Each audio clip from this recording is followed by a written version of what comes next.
Hello and welcome. Thank you so much for checking out my channel. I really do appreciate it. On this episode, we're gonna try something a little different. We're gonna revisit a video I uploaded about a year ago. Is the Rolex Submariner the best watch for the apocalypse? Now, this is just a fictional, hypothetical exercise to really get down and dirty on which is a very tough, very durable, long-lasting, accurate watch. And because of these reasons, we'll use, again, the hypothetical idea of an apocalypse to put forth the ultimate test for a watch. Now, I wanted to revisit this video for a few reasons. One, it's remastered with some new information that I got from talking to experts, as well as through the comments. Thought some things out and thought, okay, let's add something to this video. As well as this video was kind of plagued, pun, from the beginning, because YouTube, their content scanning software flagged this video as it picked up, I think, one of my zombie images I used. It didn't pick it up as fiction, so the video was flagged. And by the time I got everything worked out, the video had already been, it's already a few weeks old, it's been out, it was still kind of held back. I had to delete the video and re-upload it months later. So I wanted to get the information out there, as I did do a lot of research, spoke with experts. So now, here you go. Is the Rolex Submariner Date the best watch for the apocalypse? Let's dive into a ton of reasons, a lot of reasons why I think it is. Through my travels as a nature photographer, I've put my personal watches through some pretty hospitable situations.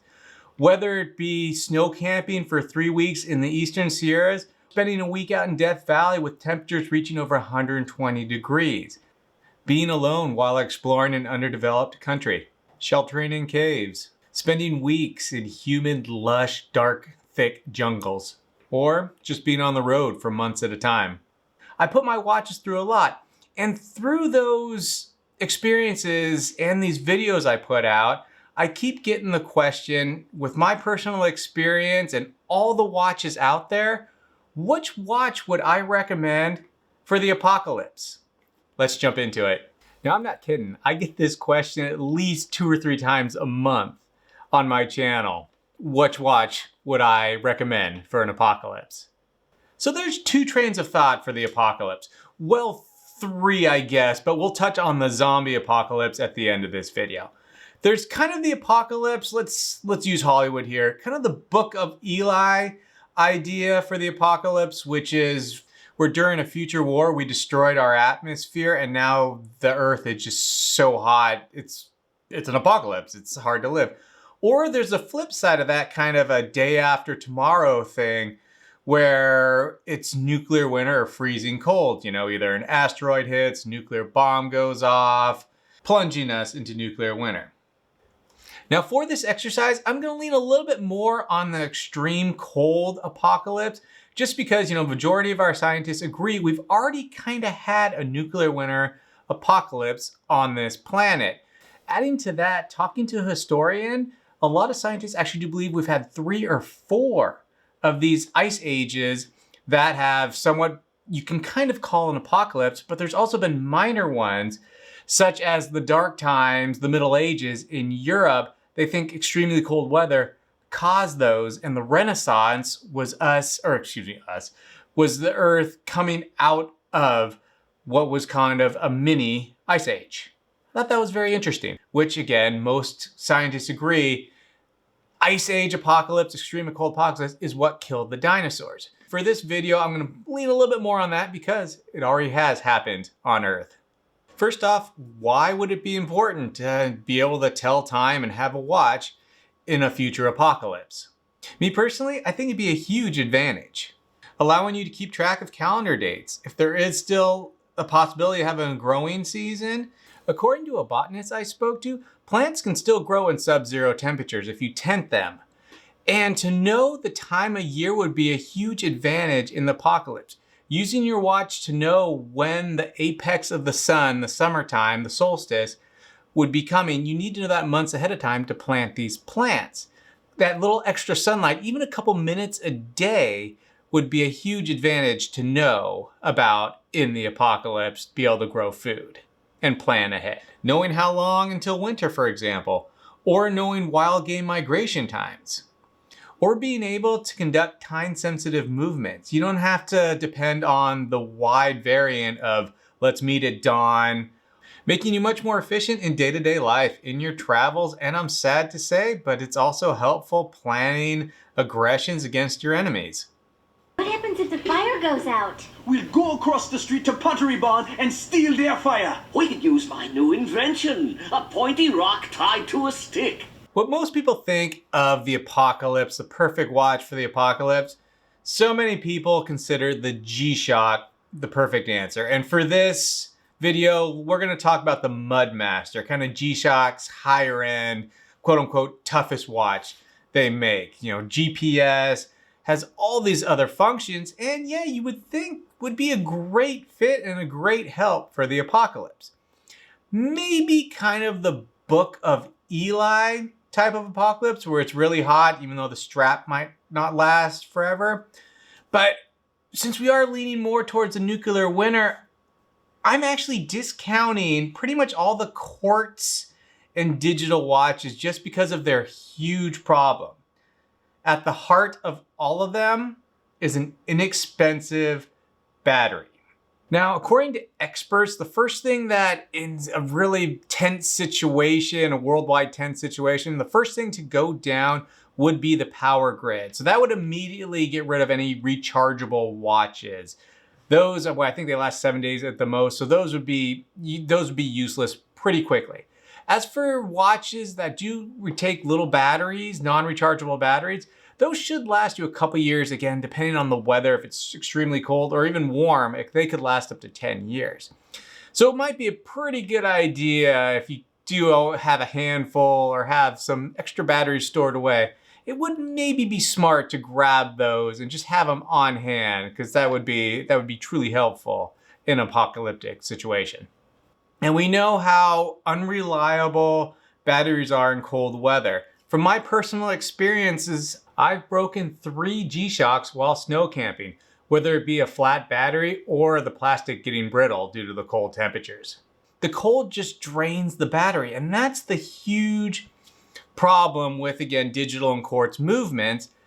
Batteries. Batteries hate cold weather. And that solar charging that comes on the G-shock isn't really going to help you too much when it's under a big thick jacket and when you already have a flat battery.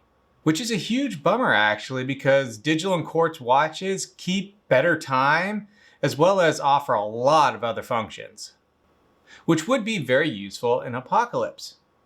Well, at least for a little bit.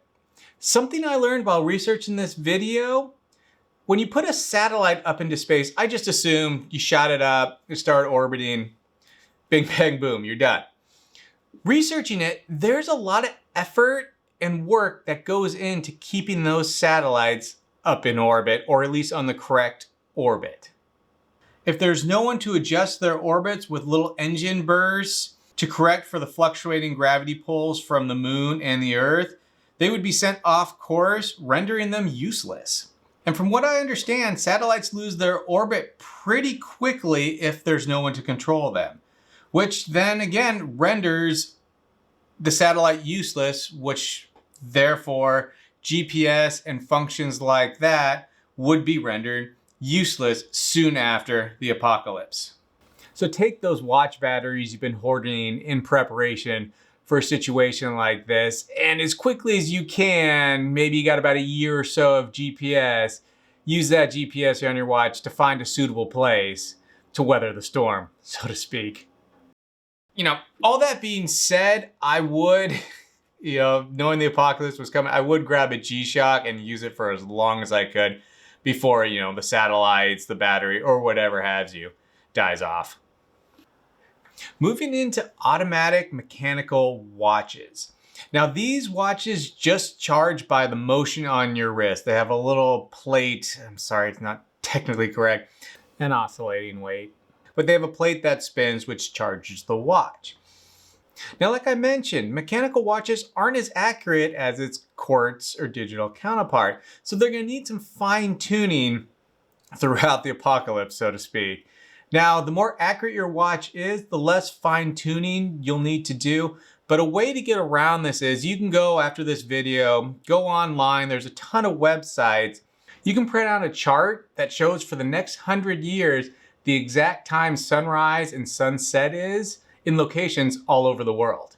Print that out, keep it on you, and every couple of years, I guess, set your watch. For example, me being kind of a watch nerd, I know my Rolex Explorer 2 here is just about a second fast over 24 hours. And the more I wear it with mechanical watches, the more you wear it, the more accurate they are. So Apocalypse, I'm assuming the watch will never leave your wrist. So this Explorer 2, for the example, is about a second fast over 24 hours. So take that, I know there's gonna be some fluctuation throughout that. At the end of the year, this watch will be, let's just say, roughly about 6 minutes to 10 minutes fast over the year. Now, just to quantify that with actual numbers, my Rolex Explorer 2, since filming this, I haven't reset it in over 6 months, and right now it's running 2 minutes and 38 seconds fast after 6 months. So that just kind of gives you real world numbers of a watch that is worn a lot, how accurate it could be. So knowing that, I would just make, fine adjustments throughout the year, and maybe, every 2 or 3 years, bring out my paperwork and fine tune it exactly to the rise or set of the sun to get accurate time and maintain that for as long as I live. Here are the qualifications I'm going to use to pick the watches, and was very surprised looking at thousands of watches. There are very few watches that meet all these qualifications. For the initial nuclear blast or EMT blast, the watch is going to need to be anti-magnetic protection over 10,000 Gauss. At minimum, the water resistance is going to need to be 100 meters. Because remember, water resistant math, watch math, it isn't exactly clear cut as depth. And you don't want to break your watch when you're just trying to take a bath. Of course, it's got to be very tough, durable, and have shock protection technology built into the movement. It's going to need to have superior precision and accuracy, either COSC or META certified, or something similar in their field. Since originally releasing this video, I've done a lot more research on COSC and META certification on watches. And I've learned that it's very, very expensive and time consuming for a watch to get that certification. Given it's a good barometer of how accurate and tough the watch is, but there are probably a lot of other watches that would qualify, especially some of the higher end watchmakers. They just don't have the resources really to get that certification. So that kind of throws a monkey wrench into it. There could be a lot more watches that are capable. You would just have to personally go in and check each one out, because I don't really fully trust those indoor self-certifications that a lot of watchmakers claim to do, because it's all within house. At least COSC and META is outside of the actual borders of where the watch is made.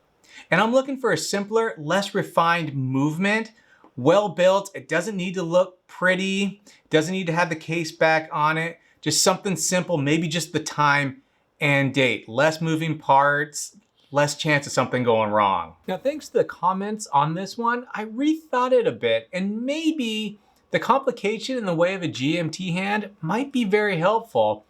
Because who knows, if you have that ash cloud, or now you're forced to live underground, it might be nice to know if it's daylight or nighttime outside your cave. So maybe a GMT might have been a little bit better of an option than I originally thought.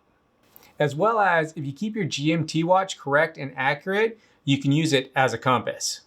The watch will need to be available with a metal bracelet option. They might not be as comfortable as a strap or leather, but they'll last a lot longer. It needs to be a low maintenance, long lasting movement. I think this is really overlooked in a lot of things, especially doing this research and reading other blogs about this.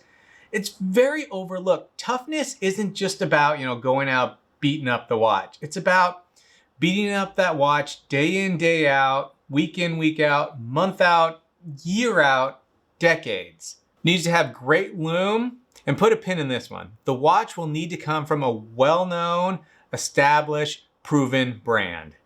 With that criteria, we're losing a lot of watches, and we're kind of setting the base price point for a watch that has all this criteria right between, again, base price would probably be about $3,000 to $4,000 to get a watch brand new with all these qualifications. Now, that sounds kind of steep. We're talking apocalypse here, so you have to little spend. It's gonna be kind of an investment to last a long time.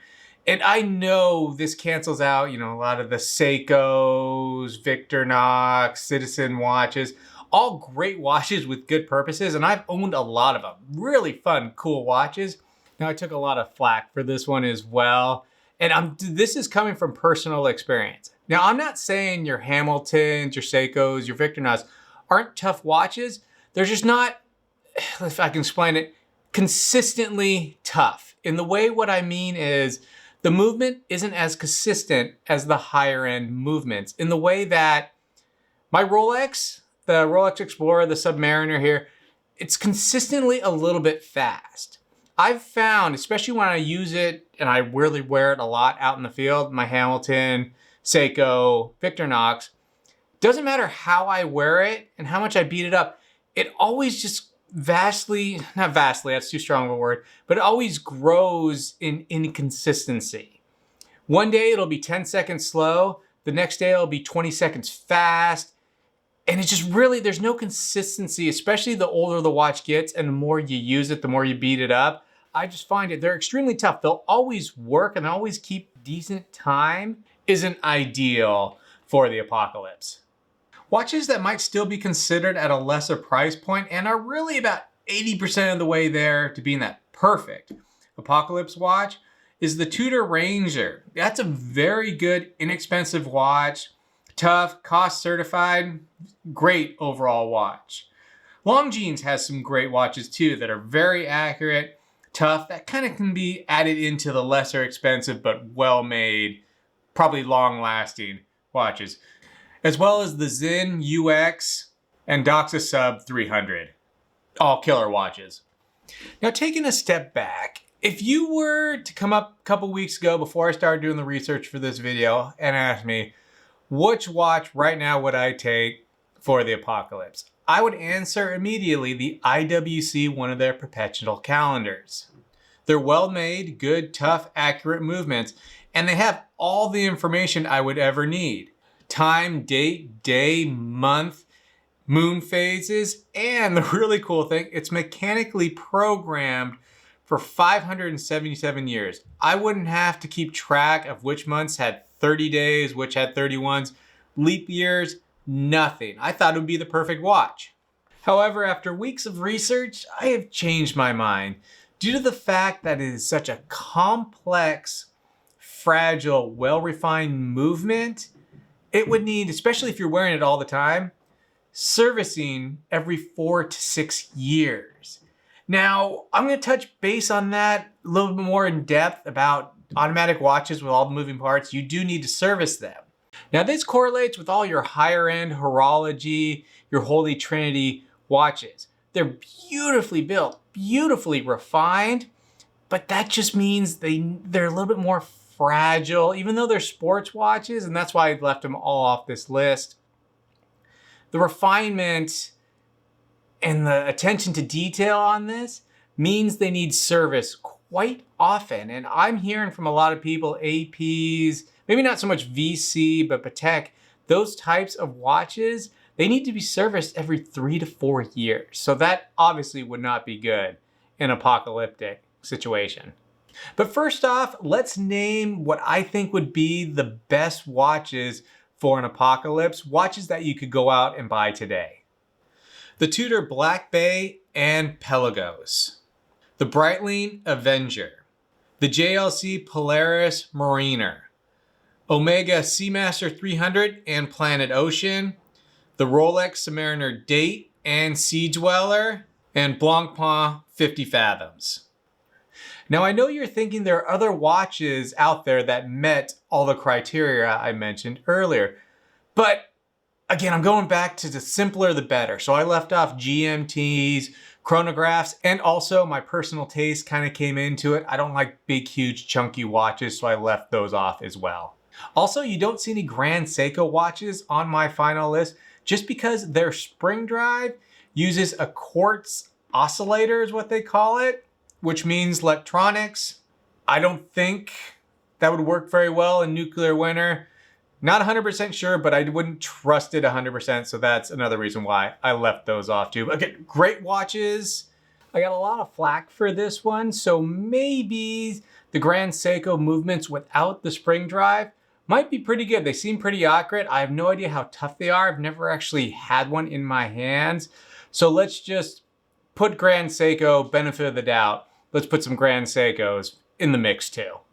Now, I'm sure some of you are already in the comment section saying, oh, I missed this watch, or what about this watch? And please, if you think I did miss something, put it down in the comment section and I'll explain why I didn't pick that watch, or I might have just missed one.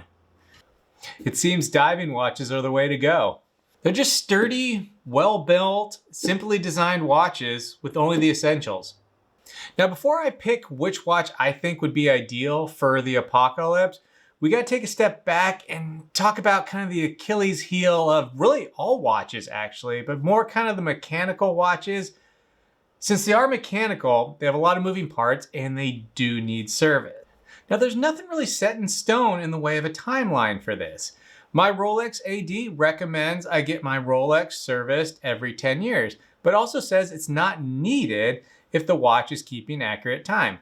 My good friend's uncle has had a Rolex Submariner now for over 30 years, has never had it serviced. It's keeping accurate time. However, that watch was part of a rotating collection. Now, to get down to it and really set a timeline for the apocalypse and watch service, I'm going to overlap a life in the apocalyptic world with the day-to-day activities of a Navy SEAL on deployment. I watched this great video over on Watchfinders where they interviewed a retired American Navy SEAL who wore his Rolex Sea Dweller as his everyday watch throughout his deployment as a Navy SEAL. That watch lasted him 12 years before it needed to be serviced. So I'm going to use that 12 years as kind of the benchmark for when a well-made mechanical movement will need to be serviced. Because I think a Navy SEAL apocalyptic world, they'll have some overlap on a day-to-day, what you're doing on a day-to-day basis. So even the toughest, most durable watch only has a lifespan of about 12 years. That's a problem if you're hoping to survive longer than that. So now looking into it, maybe there's not quite the ideal watch for the apocalypse. There are other options. There is the option that you take an online or take a course to learn simple watchmaking, back to having, simpler movements. You can then, I guess, fix your watch, hopefully, which I'll talk about here a little bit more in a second. But really, almost even a better option is having multiple watches to help distribute the wear and tear. On that note, I want to transition back to what I talked about earlier in my qualifications, that it needs to be a well-known watch brand. Rolex is the biggest in-house watchmaker in the world and outsells second place Omega by nearly 3-1. Now, just to clarify on this, because I got a lot of comments about it, I know there are other watchmakers that make more movements than Rolex. The thing is though, Rolex by far makes the most high-end, high-quality movements. Those other companies also as well making more movements than Rolex, they're going in a bunch of different watches, and unless you really know which one goes in which watch, you can't just mix and match parts on those movements. Almost all of Rolex movements, the parts are interchangeable. So that's what I meant by this comment, and that's why I used this example as my main talking point. And due to Rolex's simpler, not overly elaborate, well-made movements, a lot of their parts are interchangeable, making for an abundance of parts that can be found around the world. Omega and Tudor have big market shares as well, but nowhere near Rolex, even though Tudor is owned by Rolex. Counting all the places in the world that carry authentic replacement parts for Rolex, not even counting knockoff parts, Rolex has well over double the locations around the world as Omega. Now, I'm not saying all these repair location or ADs will have the part you need, but it does give you a lot better chance in an apocalyptic world. I'm assuming when the looters came through, they just took the watches and left the replacement parts untouched. In conclusion, if I had a crystal ball and it was going to warn me about a month or so before the apocalypse hit, I would spend that time, stocking my remote cabin in the woods with canned food, water, weapons, all kinds of supplies. I would take the time to take an online watch repair course, as well as max out my credit card and buy 4 Rolex Submariners. And that would be my choice for the ideal apocalyptic watch. They're tough, well-made, they're 100% proven. And if you had 4 of them, that would just spread out the wear and tear. And that should, at my age, I think that would last me throughout my survival. Hopefully. You never know. Now, to this day, I do stand behind that decision. I got a lot of comments saying, well, why not your Rolex Explorer 2? And my mind has changed a little bit on having a GMT watch. And yes, the Submariner has the ceramic bezel. It's not as tough as a metal bezel. The main reason I stand behind that decision is, I've talked about it in other videos, my Rolex Explorer 2, I have never seen one of those out in the wild on someone else's wrist. This Rolex Submariner, I've seen many upon many of people wearing this watch. This watch is a lot more popular. Therefore, there are a lot more out there in the world. Therefore, there are a lot more spare parts that I can use when this one, in an apocalyptic setting, would need spare or replacement parts. That's another reason why I stand by my final decision. And that was, when I was filming the video, that was in the back of my mind. I just didn't quite get it out or didn't make the edit. So yes, I do stand by the Rolex Submariner Date. Gotta know the date, that would be very helpful. I think it would be, at least. So I stand by that decision. The Rolex Submariner Date is the perfect watch, or excuse me, 4 Rolex Submariner Dates is the perfect watch for the apocalypse. Thank you so much for watching. I really do appreciate it. Tell me down below in the comments, you agree, you disagree, you wildly disagree, which I'm sure I'm gonna get a lot of those, but this was a fun exercise. I had fun. It sounds a little morbid, but no, I did have fun researching and just really learning how tough watches are and how tough some of the ones you thought that were tough aren't. And just, again, this is all just a fun exercise. Hopefully I really never have to deal with this. Again, just a fun exercise. But thank you again for watching. I really do appreciate it.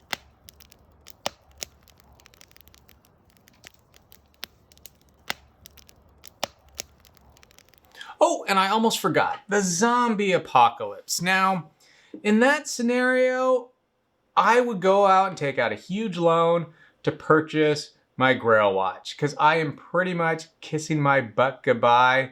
And maybe the thought that, that my Grail watch will be with me forever and it's kind of the last thing I see on this earth might be a little bit soothing. And I'll be spending the rest of my time on Earth with what I think is the coolest watch of all time. Cheers.